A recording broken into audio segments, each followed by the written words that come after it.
I have been practicing cardiac surgery since I graduated from the training program at Duke in 2000, which makes it approximately 18 years.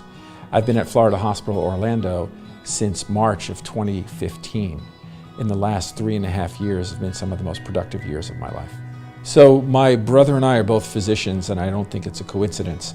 When we were growing up, our grandfather, who came from Russia, used to say that a doctor helped people, and that people who work with their hands earned an honest living. And so it's not a surprise that you come back 20 years and his grandsons are surgeons and cardiologists. When I was a senior in high school and had just graduated, I had the opportunity to teach tennis at a sleepaway camp in New Hampshire. I came across a very shy young camper who had tremendous potential. His father happened to be a cardiac surgeon and invited me when I was down on break from Cornell University to come and shadow him and watch cardiac surgery. I thought to myself, this is the coolest thing I have ever seen, and I have to do this. When I was an intern at Duke, Dr. Dwayne Davis was my attending, and I helped take care of a patient who had a lung transplant.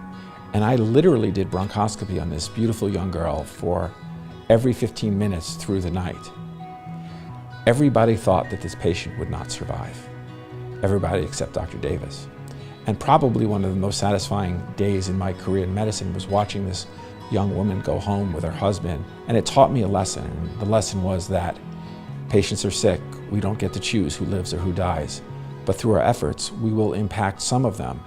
And many of these will go home and forever be impacted. I have a son who was born on Christmas Day at 2:43 in the morning.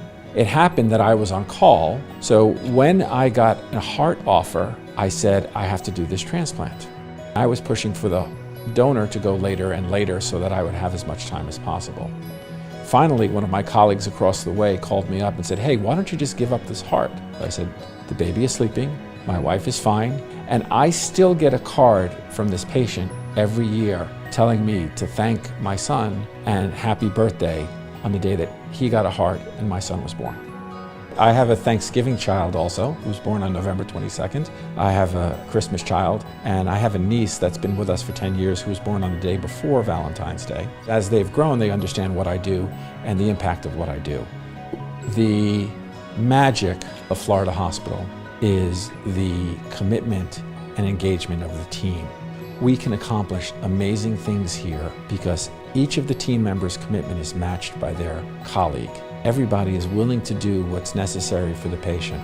Everybody thinks out of the box and tries to push each other to be the best that we can in order to, at that moment, perform at the best level we can and really impact our patients.